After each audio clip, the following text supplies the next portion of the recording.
저는 지금 호주 브리즈번에서 살고 있는 미국에서 태어난 미국 여성 오젤이라고 합니다. 인생의 반 이상을 미국에서 태어나고 자라왔지만 지금 호주의 브리즈번에서 살게 된 저의 선택에는 후회가 없는 행복한 일상을 보내고 있는데요. 하지만 호주에서 살고 있는 이유가 호주라는 나라가 좋고 호주의 생활 문화나 방식들이 좋아서 선택한 것은 아닙니다.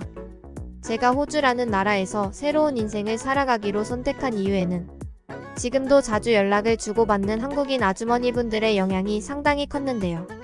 20대 시절 미국의 평범한 출판사에서 일하던 저는 어느 날 급작스럽게 찾아온 대장암으로 인해 인생 자체를 다시 한번 돌아볼 수 있는 기회를 가지게 되었는데 그때 제가 선택했던 것이 바로 한국으로 여행을 떠나는 것이었습니다. 어렸을 때부터 저는 미국의 한인타운 근처에서 살아갔던 어린아이였기에 자연스럽게 한국인 친구들을 많이 만나고 또 한국인 친구들의 집에 놀러가 그들의 부모님과 함께 시간을 보냈던 적이 매우 많았는데요. 처음에는 그저 어린 나이에 한국인들이라고 무슨 차이가 있을까, 사람이 사는 것이 다 똑같지 않을까라는 생각이 있었지만 이러한 생각은 10대를 넘어 20대라는 나이에 근접하게 될수록 완전히 뒤바뀌게 되었죠. 같은 미국이라는 땅에서 살고 있을 뿐 한국인 친구들은 처음 보는 신기한 물건들로 생활을 편리하게 만드는 것은 물론 항상 남과 약자를 배려하는 한국인 친구들만의 성격적 특징은 제가 점점 미국인 친구들을 멀리하고 한국인 친구들을 가까이 하게 되는 매우 중요한 이유가 되었습니다. 그때 당시 제가 다니고 있던 학교에서는 다 저의 부모님 두 분이 모두 지하도 청소를 하는 직업을 가지고 있다는 이유만으로 저는 반 친구들에게 이유 모를 따돌림과 괴롭힘을 당하고 있었는데 그때 저에게 먼저 손을 내밀어 준 것도 다른 반에서 수업을 듣고 있던 한국인 친구였죠. 그렇게 저는 점점 한국인 친구들과 시간을 보내는 날이 많아지게 되었고 아주 자연스럽게 그들과 함께 한국으로 여행을 떠나거나 2개월 이상 한국에서 오랜 기간 머무르며 자유롭게 지내는 워킹홀리데이에 가까운 시간을 보내기도 했습니다. 한국을 경험하면 할수록 미국에서는 느껴볼 수 없던 안전한 치안과 평소, 기름진 음식을 싫어하던 저에게 한식이 가져다주는 매력은 어떻게 하면 한국에서 정식적인 시민권을 받고 살아갈 수 있을까라는 방법을 생각하게 될 정도로 저는 제가 태어난 나라인 미국이라는 나라를 싫어하게 되면서 점점 더 한국과 한국인들의 매력에만 빠져들게 되었죠. 특히 한국인 친구들의 부모님을 따라 종종 경험할 수 있었던 한국인 아주머니들과의 산악회 등산은 등산 자체도 즐거웠을 뿐 아니라 한국인 아주머니들이 싸오신 맛있는 음식을 먹는 재미에 빠지게 되면서 저는 한국에서 특별한 관광지를 경험하는 것이 아닌 그저 동네에 있는 작은 산들을 한국인 친구들 그리고 산악회 아주머니들과 함께 등산하는 것을 즐기게 되는 특별한 취미마저 가지게 되었습니다. 하지만 20대 초반까지는 한국을 여행하면서 자유로운 생활을 즐겨도 아무런 타격이 없었으나 점점 저와 친한 한국인 친구들은 물론 미국에 있던 친구들까지도 각자 자신의 취업을 위해 고민하고 또 노력하는 시기를 옆에서 보고 있던 저는 이제 나도 나의 앞길을 위해 어느 정도 준비하고 노력하는 시간이 필요하겠다는 결론에 다다르게 되었죠. 결국 아쉬운 마음을 가지고 미국으로 돌아온 저는 평소 책 자체를 좋아하고 한국에서도 저의 여행 기록을 간단한 글로 적어 내려가던 것을 좋아하던 저였기에 그저 그런 단순한 이유로 출판사에서 일해야겠다는 단순한 결론에 도달하게 되었습니다. 처음에는 작가로 직업을 정해야겠다는 생각도 가져봤지만 글을 쓰는 것을 좋아할 뿐 글을 매력적으로 잘 쓰는 것은 다른 차원이라는 것을 깨닫고 난 뒤에는 평범한 출판사에서 무슨 일이든 해야겠다는 다소 쉬운 결론에 다다를 수 있었죠. 미국에는 다양한 출판사들이 존재했고 또 그러한 회사들에 들어가는 것에 딱히 높은 입사 조건이 필요한 것도 아니었기에 저는 미국에 있는 저의 집과 가까운 한 작은 출판사에 안전히 취직할 수 있었습니다. 그때까지도 종종 연락을 주고받던 한국인 친구들은 각자가 회사 생활에 좀 더 안정적인 시기에 접어들고 휴가 기간도 맞춰지게 되면 다 같이 한국에서 만나자는 계획을 세워두었을 만큼 그때 당시에는 각자의 안정적인 생활에 힘을 쏟고 있던 시기였죠. 미국의 출판사에 들어가고 첫 1년은 처음 겪어보는 직장 생활에 저 또한 너무 정신이 없었던 것은 물론 회사 생활에 적응하는 것만 해도 너무나 힘이 들었습니다.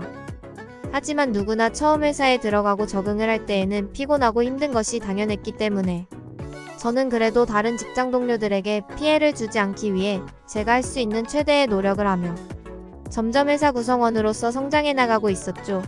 특히 매우 운이 좋았던 사실은 그 출판사에도 한국인 동료가 있었기 때문에 저는 종종 새로운 한국인 동료와 한국에 대한 얘기를 하거나 정당하게 떠날 수 있는 휴가 기간이 오게 된다면 함께 한국으로 여행을 떠나자는 말을 하며 회사 생활에 스트레스를 달래고 있었습니다. 그렇게 시간은 흘러 저는 무료한 직장을 5년 이상 다닌 어느 정도 경력이 있는 사람으로 변해 있더군요. 출판회사가 돌아가는 업무의 패턴이나 모든 상황이 눈에 들어올 때쯤 저는 점점 회사 생활 자체가 질려가기 시작했습니다. 이러한 회사 생활을 버텨오던 것은 저와 4년 이상을 함께 근무해오던 한국인 직장 동료와의 주기적인 한국으로의 여행이 있었기에 버티는 것이 가능했었는데 어느 날 이 친구가 저와 같은 4년차에 회사를 퇴사하게 되면서 저는 제일 친한 동료를 잃었던 슬픔은 물론 더는 함께 한국으로 떠날 직장 동료가 사라졌다는 사실이 무기력증의 큰 원인이었죠. 물론 한국에서 이미 지내고 있는 오래 알고 지낸 한국인 친구들이 있기는 했지만 각자의 회사 생활로 서로 안부를 잘 묻지 못하던 시기였기에 갑자기 연락하기에는 미안함이 느껴졌습니다.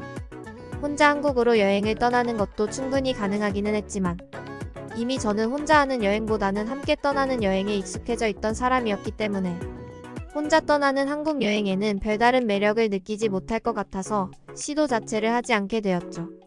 그리고 그렇게 아무런 의미 없는 회사에 다니던 어느 날 저는 화장실을 다녀온 뒤 무언가 몸에 문제가 생겼다는 것을 인지할 수 있었습니다. 곰곰이 생각해보니 그때쯤 저는 이유 모를 심각한 피곤함을 물론 어떤 음식을 먹기만 해도 제대로 소화가 되지 않는 기분이 느껴지던 시기였는데 이미 저의 몸에 이상이 생겼다는 것을 깨달은 뒤 병원에 갔을 때에는 적절한 치료 시기를 놓친 상태였죠.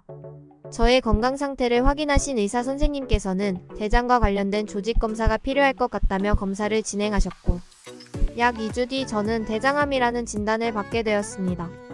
선생님께서는 그래도 대장암은 어느 정도 치료 효과를 볼 수 있는 부위이기에 암이라는 단어 자체에 너무 겁먹지 않아도 된다고 말씀해 주셨지만 실제 대장암 진단을 받은 저로서는 세상이 무너지는 것 같은 기분이 들었습니다. 미국인 의사 선생님께서는 지금은 병원에 자리가 없어 빠른 항암 치료를 하지 못하니 한 달 동안 주위 사람들에게 대장암 사실을 알리거나 마음의 정리를 할 수 있는 여행이라도 다녀오라는 말씀을 해주시며 간단한 약 처방을 해주시고는 한 달 뒤에 보자며 진료를 잡아주시더군요. 하루아침에 대장암이라는 낙인이 찍혀버린 저는 병원 밖을 나오자마자 길거리에 주저앉고 말았습니다. 그리고 저는 그날 바로 회사에 대장암이라는 사실을 알리고 항암 치료 전까지 저의 인생을 돌아보기 위한 여행을 떠나기로 했죠. 이러한 저의 마음을 달래기 위해서는 여행 자체에 완전히 집중할 수 있는 무언가 필요했고 결국 저는 한국으로의 여행을 떠나기 직전 급히 계획을 수정해 호주에 있는 유명한 트레킹 장소와 관련된 새로운 여행 계획을 실행하기로 했습니다. 만약 한국으로 여행을 가서 친구들을 만나 저에 대한 얘기를 하면 친구들에게도 좋지 않은 영향일 뿐만 아니라 저조차도 말을 하면서 좌절감을 느낄 것 같았기 때문에 지금껏 겪어보지 못한 전혀 새로운 나라로 여행을 떠나기로 했던 것이죠. 그래도 한국에서 겪었던 등산의 재미는 느껴보고 싶었기에 저는 처음 시도하는 호주 트레킹 여행을 계획하고 한 중국인 가이드에게 비용을 지급한 뒤 가이드의 지시에 따라 호주에 도착할 수 있었습니다.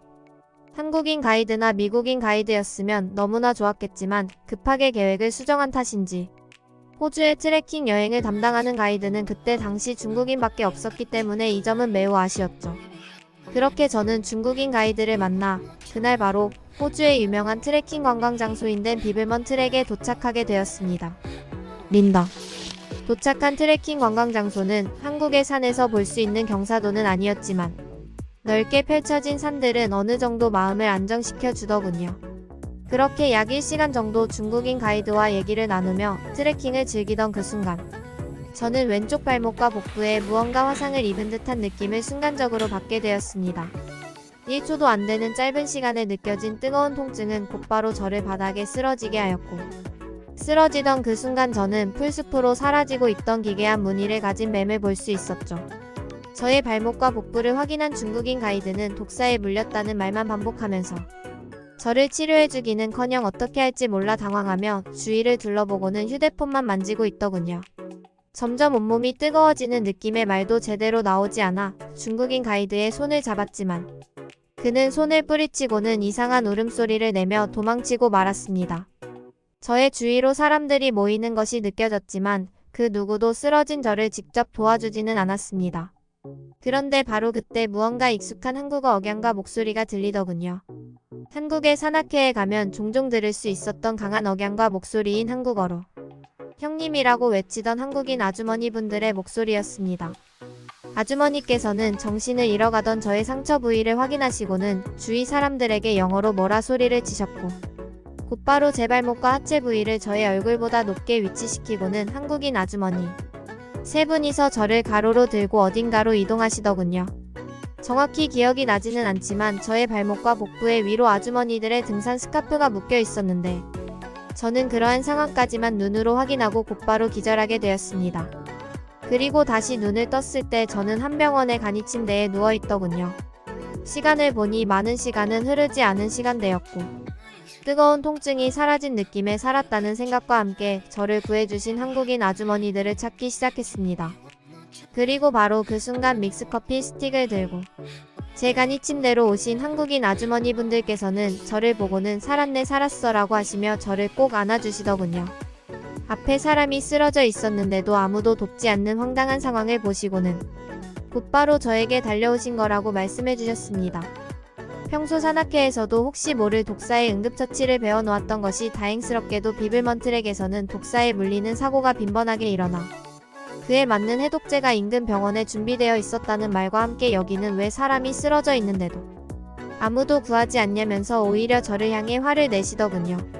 저는 너무나 감사한 마음에 저 또한 한국에서 친구들과 함께 등산을 자주 했었던 적이 있다면서 사실 대장암에 걸렸다는 저의 비밀도 말씀드리게 되었습니다. 그런데 제 말을 들으신 한국인 아주머니분들은 그래도 대장암이면 충분히 나을 수 있다며 호탕하게 웃으시고는 힘들겠지만 이번처럼 기적적으로 살아나면 된다고 말씀하시며 제 어깨를 두드려 주셨고 저는 그러한 따뜻하고도 별것 아니라는 시원한 태도에 쉽고 무언가 대장암을 이번 독사 사건처럼 이겨낼 수 있을 것 같다는 알 수 없는 힘이 생기더군요. 그리고 곧바로 들어오신 호주의 의사 선생님께서는 혹시 모를 독사의 해독제를 투입하기 전 지병이 있는지 확인하기 위해 저의 병원 의료 기록으로 대장암을 확인하고 그에 맞는 해독제를 사용하신 거라며 대장암에 악영향이 가지는 않을 것이라는 말과 함께 저를 업고 오신 한국인 아주머니분들 덕분에 빠르게 독사의 해독제를 투입할 수 있었다며 조금만 늦었으면 위험했을 것이라는 말을 해주셨습니다. 그리고 그제서야 저를 안내해주던 중국인 가이드가 생각나 전화를 했지만 독사의 공포에 저를 버리고 도망갔다는 죄책감 때문인지 전화를 전혀 받지 않더군요. 이미 여행의 모든 일정은 종료되었기 때문에 돈을 날렸다는 기분은 나빴지만 어쩔 수가 없는 노릇이었습니다. 저는 한국인 아주머니분들께 저의 핸드폰 번호를 드리고 다시 한국으로 돌아가게 된다면 제가 꼭 찾아뵙겠다는 말을 남긴 뒤 다시 한번 감사하다는 말씀을 드렸습니다. 그리고 약 3년이라는 시간이 지난 지금 저는 독사의 사고를 당하고 한국인 아주머니분들의 도움을 받았던 호주 비블먼트랙의 트레킹 가이드로 일을 하고 있습니다. 물론 대장암도 지금으로서는 평생 약을 먹으며 관리할 정도로는 치료가 되었죠. 알고 봤더니 제가 사고를 당한 비블먼트랙은 호주에서도 독사가 자주 출몰하는 지역이었고 저뿐만 아니라 많은 관광객들이 피해를 입던 장소였습니다. 처음에는 그저 한국에서 살아가고 싶다는 목표가 있었지만 아주 오래전 저를 도와준 한국인 아주머니분들의 영향 때문인지 저와 똑같은 피해자가 나오지 않게 비블먼트랙의 가이드로 일을 하며 독사의 피해를 입는 관광객들이 나오지 않게 관리해야겠다는 알 수 없는 사명감이 생기더군요. 물론 아주 오래전 독사에 물린 저를 버리고 도망쳐버린 중국인 가이드의 영향도 없지는 않았습니다. 그리고 바로 일주일 뒤 저와 지금도 연락을 주고받고 계시고 저의 목숨을 구해주신 한국인 아주머니분들은 제가 가이드로 일을 하는 비블먼트랙에 다시 한번 찾아와 저의 가이드를 받고 같이 여행하기로 일정을 잡아놓았죠. 그때 당시 한국인 아주머니분들이 아니었다면 저는 살아있을 수 없었기에 이렇게 세월이 흐른 뒤라도 보답을 할 수 있다는 생각에 너무 감사하며 저는 오늘도 비블먼트랙을 찾아오는 한국인 관광객분들에게 알 수 없는 친절함을 베풀고 있습니다. 끝까지 시청해주셔서 진심으로 감사합니다. 함께하고 싶은 사연을 공식 메일로 보내주시면 신중히 검토하여 영상으로 제작하도록 하겠습니다. 여러분의 구독과 좋아요는 계속해서 좋은 사연을 소개할 수 있는 힘이 됩니다.